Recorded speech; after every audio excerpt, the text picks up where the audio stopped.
Hey, how are you? Good morning, Facebook family. It's your girl, Neil Soul recording artist Lahla-Hadiya, back again for another segment of Morning Tea with Mommy. How are you guys? I'm gonna go ahead like I did the other day and get my mom on so she can actually see you guys. Throw your thumbs up and your happy faces, so that she won't miss it. So let me see where she is. Oh, she done already got you got your thumbs up already. Up for you guys. I Good thought you had your morning, good dukes up. I morning, was about to good be like, yeah, morning. you How is know your thumbs not everybody? supposed to hang out like that. Oh, it's What a beautiful happened day. to I'm you? ready to Like I hear. thought you would. What happened? Like okay, so shift your phone down just a little bit so I can see you. I want you to Right see there, me. right there. I All right. want you to see me. Well, everybody want to see you. So now we can do it. Oh, my faithfuls, y'all know the drill. Let me see those thumbs up, those hearts. I got it right this time. Those hearts, those happy faces. Let us know you are good, awake, ready to get your day started. So Mama Lou can see it. Now she Good can see the thumbs up and happy morning. faces. Yes, I can see you. It's so good to see you guys again Oh after my the gosh, good storm. morning, Mr. Trotter. Let me tell you real quick. Mike Trotter, you and your queen are doing the daggone thing. You heard me? I am so excited for you guys.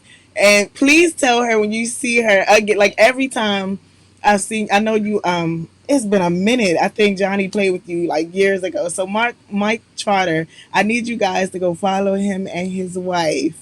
Um, his wife actually, so y'all remember Sister Act? That's like my favorite movie in the whole wide world. The one that sang with Lauren Hill, that's his wife. She's amazing. He's amazing. Together, they are just awesome. So I need y'all to go follow them. So today, we are still on the Black Man. You know, we've been in this spirit of season 4 and 5. For all of those newcomers, we've been in this season of not just expressing our disgruntledness or our feelings and emotions about what's going on in the world. However, coming together, having intentional conversation so that we can actually put in the work to change our narrative, do different things to get different results. And we started out talking about our children, our seeds, and building that village and what that looks like. And then we moved to our Black woman and what she represents. She protects those vital organs as the rib. And now we have been on this Black Man kick, talk about the Black man and what he represents and those things that we throw to the side and we overlook or disregard, and how important it is for us as women to support our Black men because he is purposed to be the head and the leader of our family. And without him, then our family is destined to fail. And so we can no longer carry that attitude that we can do it ourselves. We don't need the Black man. Like as a whole, as a generation, as a society, as a culture, as a people, God purposed it that way for us to have man, woman, and then the children. And so yesterday we went a little deep with uncovering some of the hurts that that are present in our Black men that aren't being dealt with, and for different reasons. Pride, and that pride exists a lot of times because they're so used to having to hold it in. You know, they were taught you're not supposed to cry. They were taught you're supposed to suck it up and get over it. And that was sort of like the badge of manhood to just be tough and not let anything pierce you. And all the while it was piercing them. And so now we are where we have a lot of angry Black men, and they sort of deal with it a little different than us Black women. You know, you hear it the whole entire time that we angry, but with them it's internalized until something happens, and then you have this great boom, and we're destroying each other. We're destroying each other, crossing. women and men destroying each other. Our black women, our black men, and our black men are destroying each other. And it's time for us to start digging deep and getting to the root of the situation so that we can begin to uncover the issues so that they can begin to we can work on healing, mending and healing, which has been wounded so that we can win. We can win. I believe that God wants us to be able to experience love. We are the outward showing of His ultimate love, like what His love looks like.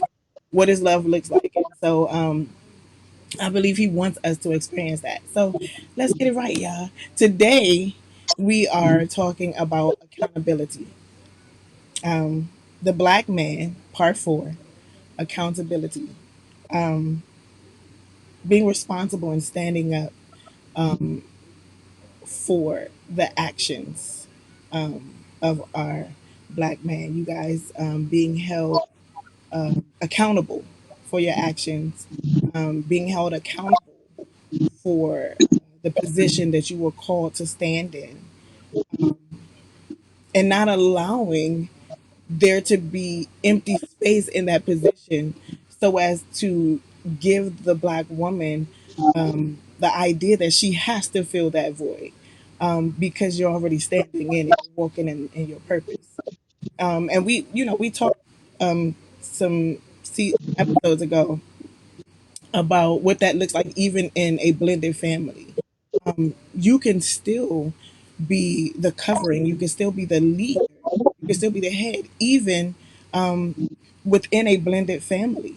Even if that person that you had that child with has moved on and they have someone in their life, if all men are stepping up and standing up, then it should be a partnership because you automatically get like free tickets to being in the village. You know what I'm saying? Like you automatically get a spot in the village, and that position that you hold is great because these are our seeds and our future, our present. And so it's the outward reflection of our appreciation for the love that God has given us and the ability to even grow these seeds and have children.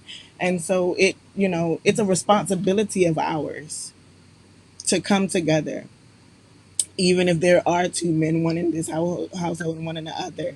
The same thing with when we talked about the women. It's a responsibility of ours because the common goal is the child, and making sure that when the time comes for them to hop on their own journey alone, with just them and God, that they can see clearly the path to get on it, and that's our responsibility. So talking about the black man being accountable. Mother, what you got Ah, with all that wisdom? well, Y'all. This I look. Let me tell you, I'm gonna take advantage of this 70-year-old wisdom right here, and I need y'all. I need to share with y'all too. So wow. definitely want to hear from you. You know, the first thing that comes to my mind, and this is like a recurring theme, who who are we being held accountable to? And I talked yesterday about for anything that is made, designed, created, or what have you, uh, the wise thing is to refer back to the manual when it comes to fixing whatever that thing is. And as far as us humans, who are we? The question that comes to my mind: who am I accountable to? So, for the black man, for the black woman, for the black child, for any person, any human being, who are we being held accountable to? And that would be your creator. So that's the first thing, um, to ask that question, and then of course knowing who you're accountable to, what is required of you by the creator. All right. So as you're dealing with those things, those questions, those answers, um, then that's a good place to start. That's a good place to start. So um, one of the things that we're seeing now in our society is a mixed message. And not only for children, we've spoken about children being influenced by their peers, by social media, and that's one of the things that I'm seeing is that um, the men are, there's like a mixed message here. Um, there's not only a mixed message, but there's extra baggage that was automatically inherited from way back, from your ancestors, slavery, you know. Um, so so men are dealing with, as are women, but we're focusing on our men now, our kings now, are are coming into the picture with a lot of baggage. So what's happening is, first off, if you don't know who you're accountable to, and then you have all of this baggage and you have all of these outside distractions, okay? So there's a lot going on. You've got a lot going on. Um, so again, another common theme is all things work together for the good of them who love the Lord. So it's quite necessary for us to work together. We were not created to live in isolation. No man is an island. So in men working on themselves, first off, knowing who created you, knowing what the requirements are for you, and then realizing you don't have to do it alone. You're not in this alone, particularly if you're in a relationship, a marriage, uh, a family, however. You don't have to do it alone. Whether you have a family or not, you don't have to do it alone. It's always wise to consult your creator, whomever you call that creator or whomever you consider your creator. You know, the idea is to work from that. And as I said, you're not in this alone, so you don't have to do it by yourself. There's always resources. There's always, some place or someone who can, give you assistance. And we're not talking, about your buddy pals or your partners or your whomever, I, I've, I don't think that there are too many men who are, I'll say, groupies. I've not seen too many men who resort to their buddies for advice. They may talk, barbershop talk and all of that.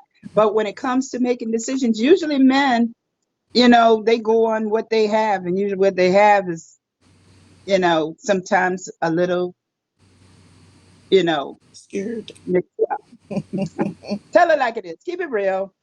But again, the bottom line, the top line is you don't have to do this thing alone.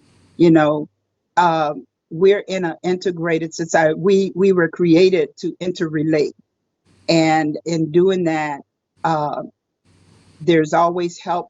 There's always some place you can go. Um, in our society, we're dealing with a lot of mental health issues. Um, get rid of the misnomer that you crazy because you got to get counseling. Right. Everybody needs counseling. I was gonna ask you about that because it's so like you would see it's more prevalent to see women going to Yes, counseling than men. Like I think they have this stigma that that makes them makes you um, weak. It makes right. you It weak because emasculates you a didn't. man, or you're like, I don't need nobody else to tell me what to do. I'm a man, and breaking down that stigmatism of it doesn't you're not manly if you have to go for counseling or if you go see Absolutely, a counselor. absolutely. Adam was a man. Adam needed help. Cain and Abel were men. They needed help.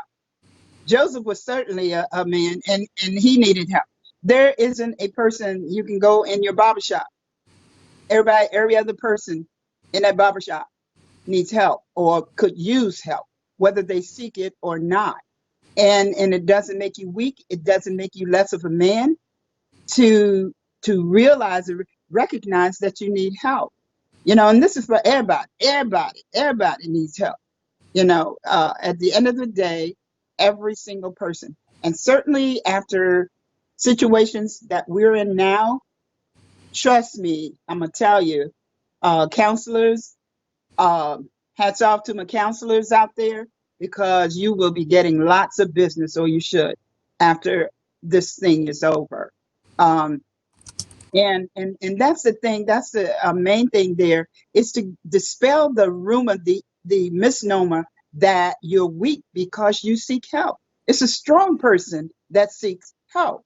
The first rule to solving a problem is what? To recognize that you have a problem. Yeah. And having a problem doesn't say that you're, off the Richter scale. It says that you are wise enough to recognize, hey, look, I can't do all of this myself. I need a little intervention. I need a little bit of help.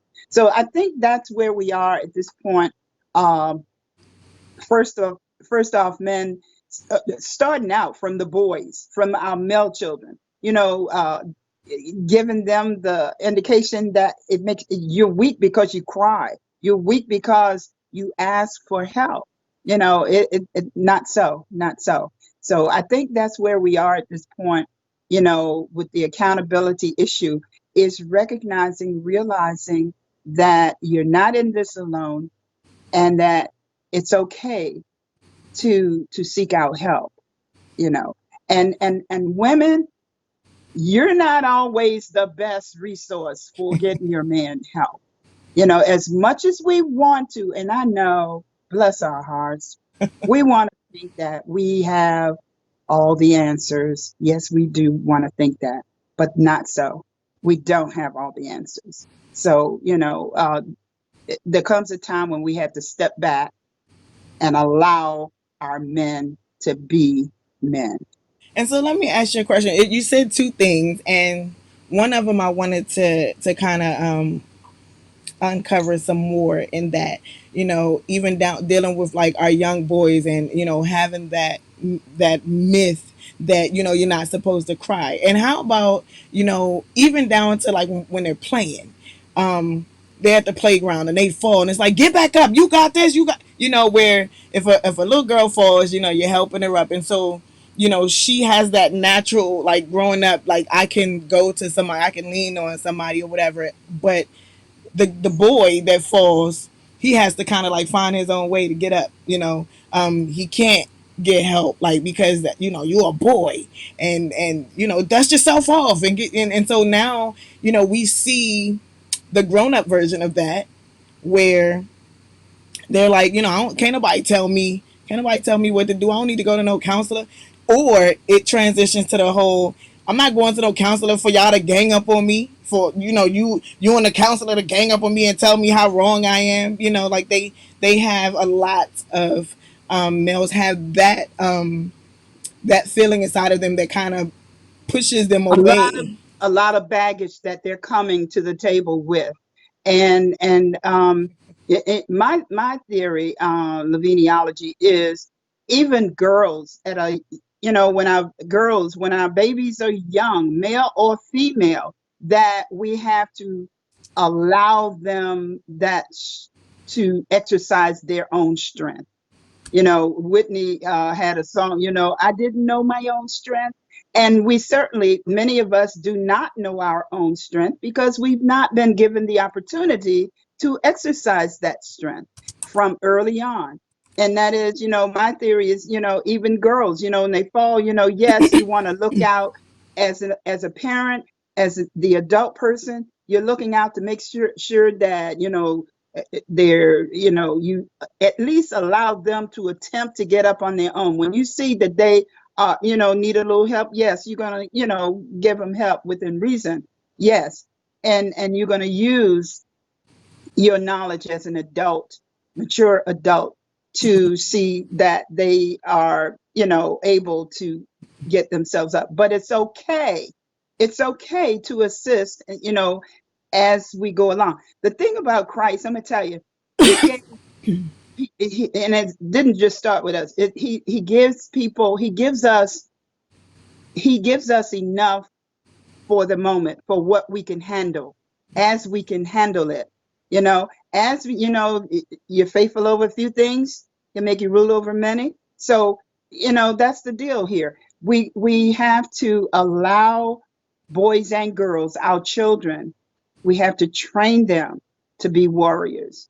Train them. I love the concept, the African concept of how they, send the boys out for manhood training. You know what I'm saying? And it's a thing where you're allowed to grow as you go, and that was the thing now with our men.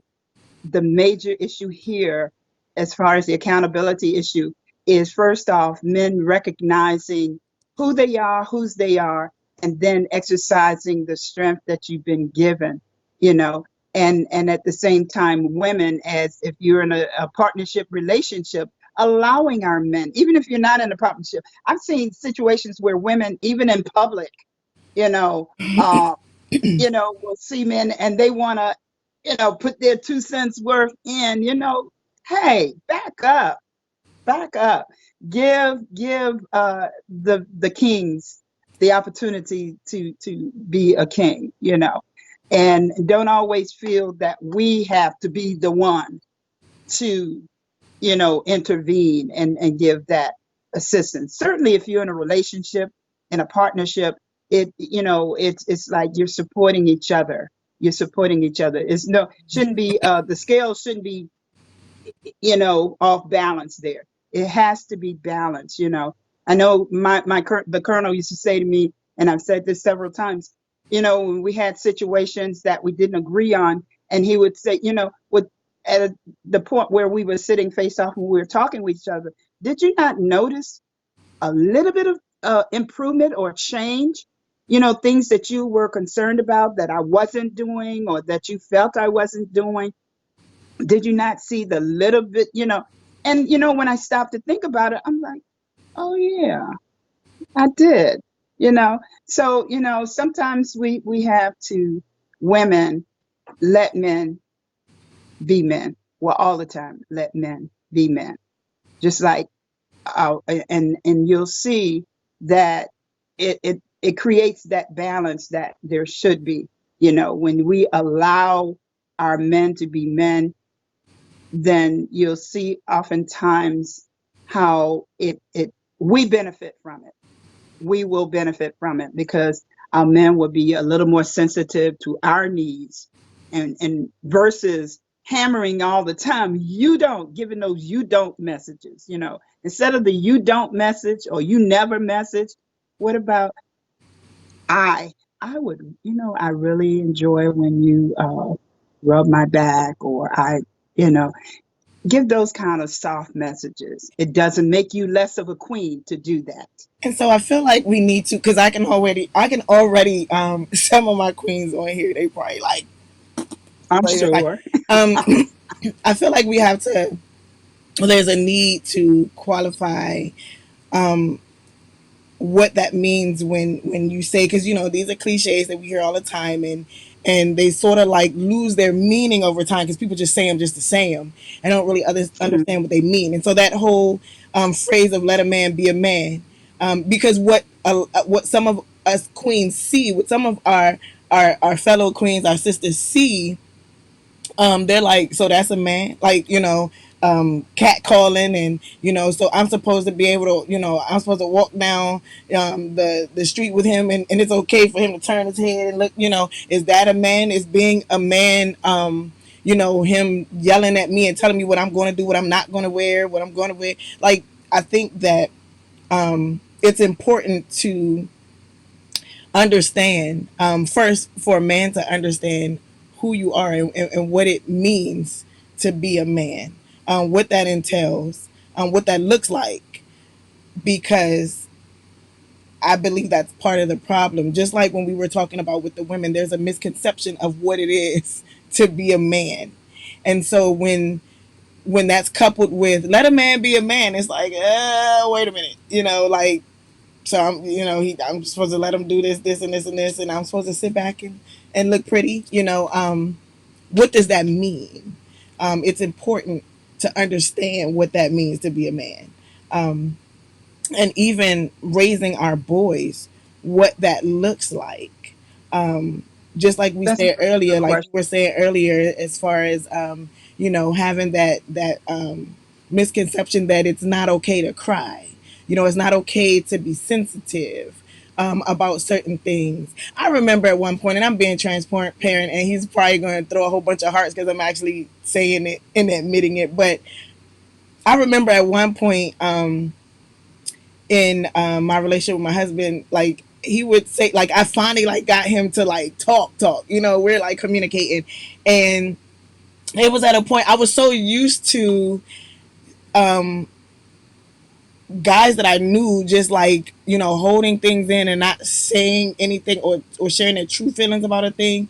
And so when he would be like, this made me like that made like that when you said that it made me feel, and I'm like, but like you a dude, like why? I mean that's and that being sensitive, like, and I'm literally like downing the fact that he has feelings, like because he's a male, he's not supposed to have feelings.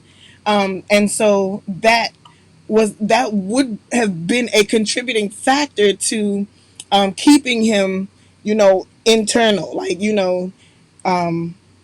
we talk about those who are introverts and extroverts. Like, I feel like, there's a certain environment that have caused our men to be introverts. But then on top of that, you got us that further like keep them internal, and they don't want to talk. And you're like, well, you're not talking to me. And it's like, well, dang, like if I do say it, then you're like, yeah, well, that's not, like you acting soft, and and And so it makes them not want to say anything. absolutely. It's like you shut them down before they even open up. And even when they open up and they say certain buzzwords, it's like, yeah, you're ready to like pounce. And they're like, oh, I'm not going to say that again. Or I'm not going to do that. It's like, and that's what I mean. That's part of what I mean when I say, let a man be a man. Let people be people. In relationships, when we're dealing with relationships, all too often we see people getting into relationships based on the physical, based on the outside, before we even get into the inside or who that person really is. We lock tight, oh, I'm gonna marry him, or that's my, we don't know each other.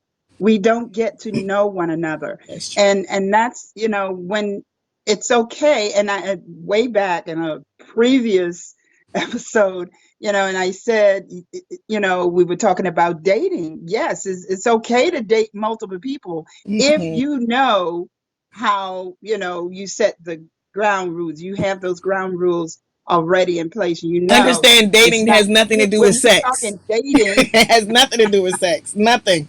Right, Nothing. absolutely. Absolutely. That's the misnomer that our society has. When there's commercials on TV, every commercial just about deals with it from a sexual standpoint. They either have a pretty woman with scantily clothes or, all sexy and everything. But and that's the way relationships tend to be. It's all about sex. It's all about the outward appearance. you know and the thing is, with as you were saying, in talking to a person, what's wrong with getting to know that person or each other, and you may discover, no, you're not, you know in sync with each other. So, okay, it's okay to say, yeah, it was nice knowing you. Yeah. Or, you really don't even have to say that, because it's just a conversation. It's just a thing of getting to know you, that sort of thing. So, um, the thing is, mama's words, and I'll always remember, start how you can hold out. Yes. Yes. Start how you can hold out. And that is to say, don't go into it, you have in your mindset, uh I'm going into this to find me a husband. I'm husband hunting, or wife hunting, versus friendship, being Building actual an bona actual fide relationship. Yeah. certified friends, Yeah. and and everybody wasn't meant to be your wife or your husband, Right. so and then in relationships, to me, a good wholesome relationship is just getting to know a person, their likes, their dislikes, and even when it gets at a certain point, getting to know the family background, getting to know, the mom. It used to be, and it still is probably, when you get introduced to the mom, to the mama, then you kind of got to have a step inside that man's heart, or at least interest wise. And but when you get to know the family, if he has sisters, uh, mother, you can tell how a man's going to treat you the way he identifies with his mom or the females in his life. You can tell. And it's really interesting, again, it goes back, when we talk about the accountability issue. Who is he accountable for? That's where you find out who he is accountable for. If it's me, me, me, me, me, me, me, I did this and I did this, I pulled myself up by the bootstrings Right. and da da da da and all of that, then chances are Wow. it's about you. Yeah. You don't have to read the whole book to know the story. Okay. Sometimes you can skim through. And in this case, as you're getting to know a person, and going back to our men being accountable, I can't say that enough. Accountable. Look at that word, accountable. Account. When first thing, I think of money when I think of accountable, account, like a bank account or what have you. So, uh, being accountable goes back to what you put in. It takes work. It requires work. Men or women, it requires work. And so as men are, working on themselves, allow them to work on themselves. Take it, if they say to you or give the indication, women, that, if they're not mentioning anything like a wanting to get into a lockdown situation, don't push the issue. Don't push the issue. If you're already in a relationship and your man is like tight, and doesn't want to talk, again, you're not always the best person to unlock that. You have to really read the signals, take the signals, get the message, and then at most you can provide resources for your man to get help. There may be a good friend of his, a family member, someone who is close, who has the inside to that man, you know. And if anything, don't push yourself. Don't push the issues on him. Well, I know you got something on your mind. You might as well tell, don't push the issue with him, because oftentimes you can push them away and you can lock them up even tighter, you know. I know there were many times with the colonel, where I'm wanting, and the colonel was a pastor, and, so he's traveling and he's, business manager for a number of groups and so forth. So, you know, oftentimes you can push a person away or prevent them from opening up, by, trying to, pry and force them to talk to you, you know. And but yeah, the first number one thing for men, accountability, is to know who you're accountable to, and then show accountability by doing that which is required of you. And And so I want to interject real quick because you said something which hit home for me because I'm an accountant, And so you were saying you thought of, that word accountability, accountant, being accounting, being mm, an accountant, how, accountants deal with money. And as a chief right, financial officer, right? As a chief financial officer, um, that means I am the controller of where the money goes. Like it's when I'm sitting before the board and they're trying to figure out why this is here, or and working for a nonprofit, it's even crazier. So sitting before a board, when I sat in front of them, it didn't matter that the CEO wanted to get lunch every freaking 5 days. They're looking at me like, why is this money leaving here? And so, as a person of accountability, you have to understand that even if a person who, like we have different departments, and so there are certain people who are in charge of spending money here and spending money there. But as the accountant, as the chief financial officer, nothing moves until we have a conversation. You know, nothing happens. Like, you don't get to just spend money. And so I can't say, oh, well, she spent it. I don't even know why, like they didn't need that. Like, where was the conversation? Like, as a chief financial officer, it is my responsibility and my role to always be in the mix. I have to be held accountable because I'm in charge of the money, all of it. So I can't point the finger when something goes wrong. And when I think of the black man, his position, where his stance should be, and what God purposed him for, and I think of that word accountability. We have to move out of the space, and I feel like I have to keep saying we've already talked about what the role is for the woman, so that my men, my kings that are on here don't feel like I'm ganging up on you. But we had this conversation with the women, right? But if I have to reiterate, I will. However, when you think about the accountability of a man,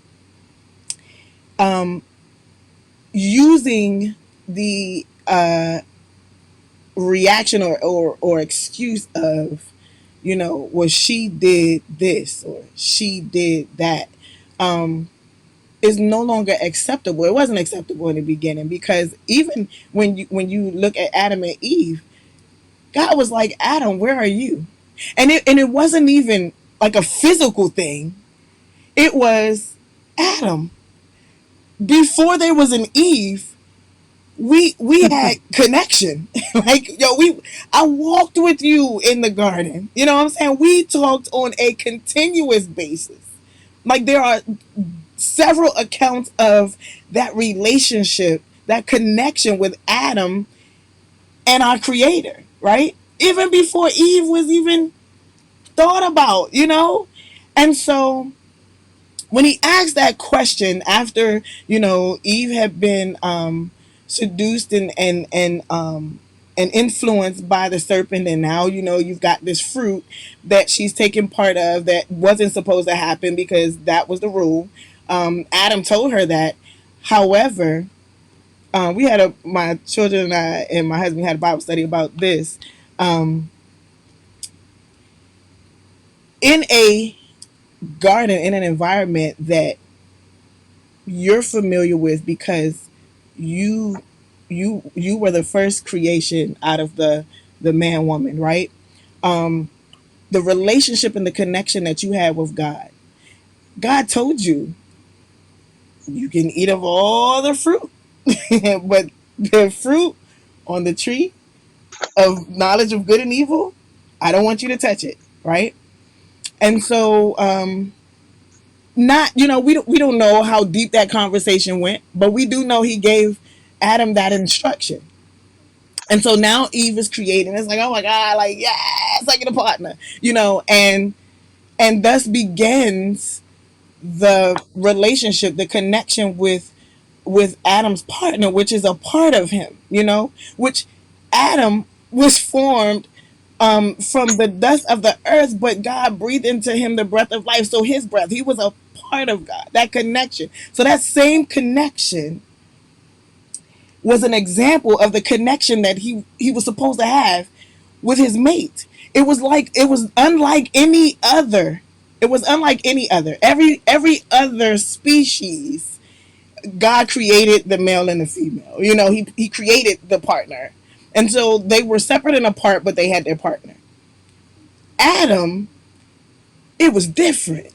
Just like how when God created all of the fowls and the beasts of the world, Adam was different. Adam was made in God's own image. And so when God put Adam to sleep and he created Eve, Eve was from Adam. So it was like the example of how the relationship should go. She's a part of you. She's a part of you. So that constant communication, when I'm walking and talking with you, Adam, and I'm sharing with you ideas and ideals of what I want you to do. I want you to name these beasts over here. I want you to name these fish in the sea. Like I want you to do like that constant communication was an example of what Adam was purposed to be to Eve. And so the moment where Eve was left alone, she was left alone in an environment that Adam knew. And so at that point, the accountability was, should you have taken your woman with you? Or should you have properly equipped her to be left alone until you return? Because a change in action would have changed that whole story, would have changed that whole scenario. And so it happened. And now, you guys are like, we're naked. Oh my God. And then God is like, Adam, where, where are you? And it wasn't even like he couldn't see you. It wasn't like he couldn't see you. And I find myself sometimes asking my son that. It's, where are you? Where are you? Like, what happened? What happened?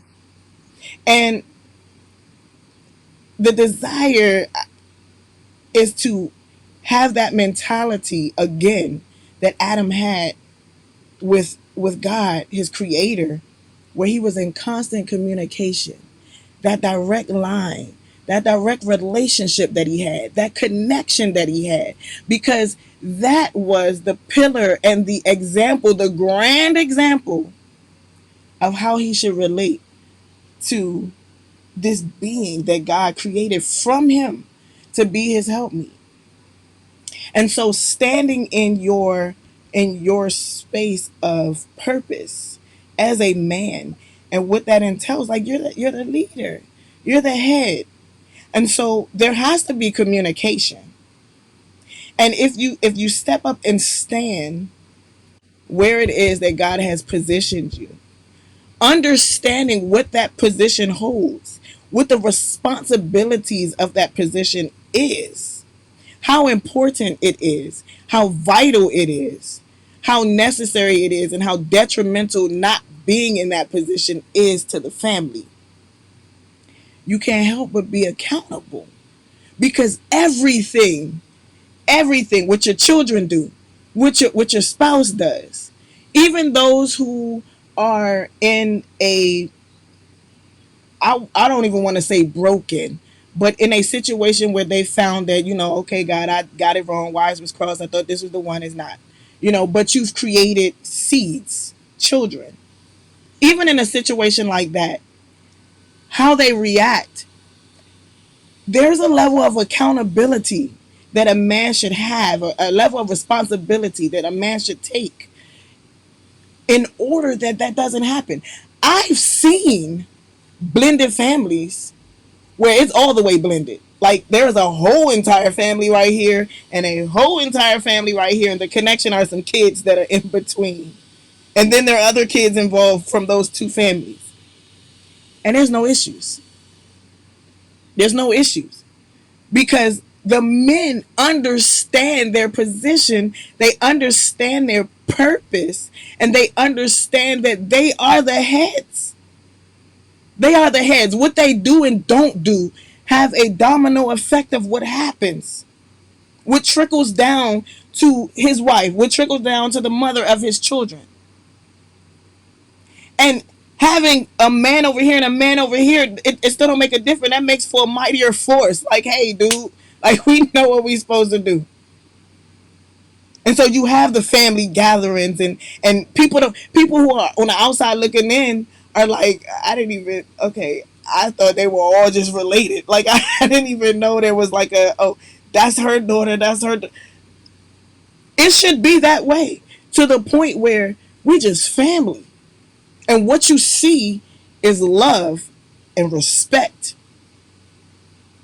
knowing our place, which is knowing our position, standing in it, understanding our purpose, understanding the cause of why we're here,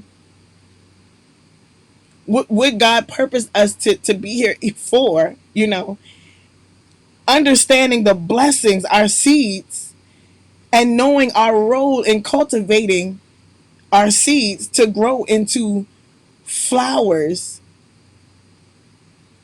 Like understanding that, like there should be, people should, well, if everybody got on the same track, it wouldn't be that. But people who are not there yet should be like, dang, I didn't even know that. That's how tight it should be. And it starts with our men, our kings, being accountable for what it is that God purposed them to be. You can't keep doing this. Yo, it's her mouth. Yo, it's her mouth. It's her mouth. We understand that.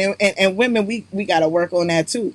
Because standing in your position requires you to be a helpmeet, not a nag. It requires you to be a complement, not a conflict. It requires that. If we do our part, our men are able to be in a comfortable space to do their part. They're covering, and so we're lifting their covering. And there's nothing wrong with that depiction. We're lifting their covering, and we're able to nurture our children. And so everybody, like that whole entire clock can turn because everybody is turning the way they're supposed to. Everybody is in position so that the connection, when they connect, when inside the clock where the things start to roll, you're in the right position for the other one to turn. If one stops, you mess up the clock. If one of those little gadgets stops turning, if it is out of position, you mess up the clock. The clock don't work. And so it is necessary for all of us to stand in position. And I don't even want to keep saying play our part because it's not a play. It's real life. It's what God Stay intended. in your lane. Stay in your lane. Stay in your lane. Your Your role. lane. Stay in position. Stay in position. If you're not in position, get in Absolutely. position. In position Absolutely. You know, physically, in position emotionally, spiritually, and mentally. You gotta stay in position. Being accountable, being held accountable. and being you said touched on a lot of important factors here. Adam and Eve being in connection with one another, being in connection with one another, being in connection with one another. As God created them, God would have just left Adam to the face of the earth alone if that was the case, if he wanted him to operate solo. But he did not. He allowed woman to come from Adam's rib in order to be that help Adam to meet the needs for the purpose for which God created him. And the good thing too, God gives each of us a free will. You know, um, I think even when Christ went into the temple, he was disturbed with the manner in which they were selling things. They were, bartering and doing things that was against what he, created men to do. God created men to do. He didn't destroy the men, which he well could have. He destroyed the things that were being sold, that were being bartered in that temple, in the holy place. Okay, so and it reminds me of the roles that we should play. Man being the tower of strength, and in the home, not to throw your weight around in terms of uh, abusing your wife or your children or whomever. But when you see something that is not right, then what needs to be done to fix it, to get it right? It's your responsibility. And I think how God gave Adam and Eve the ultimate home, a panoramic home with with fruit trees and all kinds of things around them to survive. He gave us everything we needed to survive. And yet, what happens? Eve goes outside. She's, her inquisitive mind, being allowed herself to be enticed by, evil. And though we want to hold that against Eve, even to this day, what are we doing? It's just like what's happening now with the pandemic. Okay, we have the monstrous evil virus upon us, and it has taken the lives of many, and this, that, and the other. But now what? What do we do to fix it? And thinking of the fact that if we know our purpose, then we should know or have a plan for fixing things, for doing what needs to be done. Man, knowing your purpose as a man, as God created you to be the head, it's your job to fix things. It doesn't say that you will always have all of the answers, but what it does say is, I will go and seek out answers. I say often as an educator, and my kids would say very often, "Oh, you're so smart, you're so smart." You know what makes me smart? Because when I don't know something, I know how to go and seek out answers. I will research, I will read, I will do whatever it takes to find an answer to come back to you. And does it say I'm perfect? No, it does not. What it does say is I strive for perfection. It's like reaching for the stars. And if you fall short of that, it's a win-win. Okay. So, with men holding themselves accountable, first off, okay, not waiting for someone else to hold you accountable. As the head of the household, it's men's responsibility to do what needs to be done to keep this household in check, and not being tortured, pulled down, battered for things that don't go right, but just to further encourage them. We have to encourage each other. And remember, I said about those I messages. Women, if you're in a relationship, versus, you don't ever do this, you don't ever do that. What about, I like that's and so, and I know I've done that oftentimes in my relationships. And I got flowers, I got a car, I got all kinds of gifts and things to let me know, as the queen, I respect you. I really respect you for all that you do. And I think, what's another old saying about getting more bees with honey. Okay, so when you use those kind of, I won't even say tactics, and not tactics, but when you use those kinds of strategies, you find that it will allow our men, our meat, to grow into your accountability state. They will grow in terms of, it doesn't say you're making them weak or they're weak because of this. It's saying that you're providing whatever it takes to build your need. And it goes both ways. It goes both ways. Accountability. Yeah, it's time that, and being, like you said it when you said, it's who you're who you're holding yourself accountable to. And we should all be holding ourselves accountable unto God. You know, Absolutely. Absolutely. if you hold yourself, because his expectations never waver. It's the same expectation from the very beginning because he knows the purpose that he's placed on your life. So being accountable unto God is the most solid and secured being to hold yourself accountable unto, because nothing changes. There's no secrets anywhere. He has a direct purpose, and a unique purpose for each one of us. And there are tools that are necessary. There's a journey that is necessary. And along that journey, how we respond, how we move in that journey, all accountability should be unto God, because He's the one who is like the the harvest that we reap from it. It comes from Him. So nothing that we get is from our own doing. Nothing.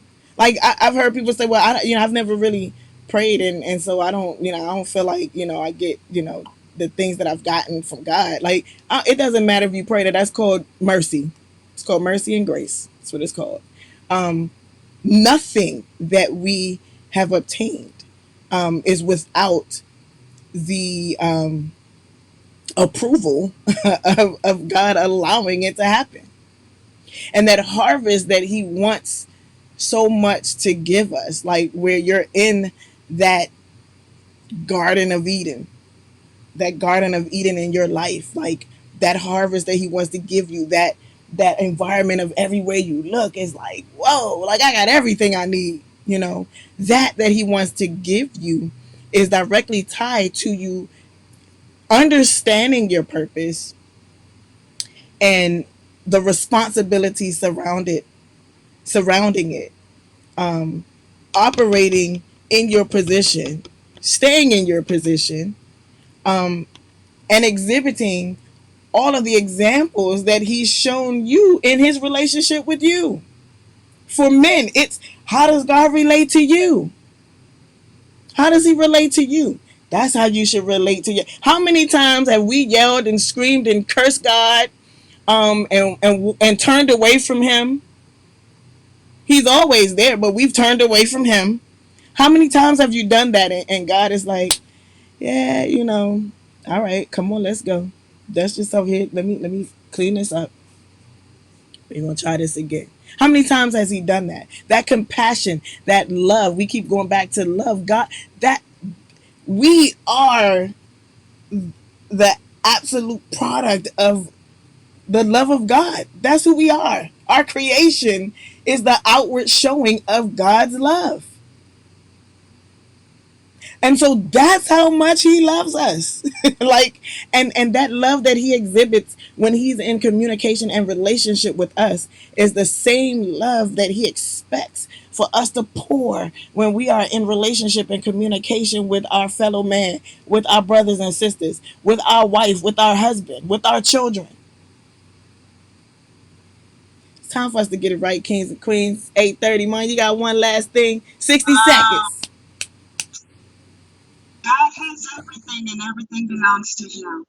Who are we to think that we have to do this on our own? We always have someone to resort to. Go back to the management, and the management is the one who created us. Boom. That's it. There you go. And so I don't know what we're gonna talk about tomorrow. We may continue with the black man because they so awesome. Um, but like if you didn't get in on the beginning, it's necessary to hear from the beginning and go all the way back to the first part of when we started talking about the black man. It's necessary for us to get it right. I love you. Mama Lou loves you, and most importantly, God loves us also. That is why it is necessary. It is a sign of respect for us to get it right because He wants so much for us to get it right and enjoy what it is that He actually intended for this life to be for us. So it's your girl, neo soul recording artist Lahla-Hadiya with my mama, wrapping up another segment of Morning Tea with Mommy. We enjoyed you guys. You guys are awesome. Can't wait to see you bright early tomorrow, 7:30. Until then, have a wonderful day.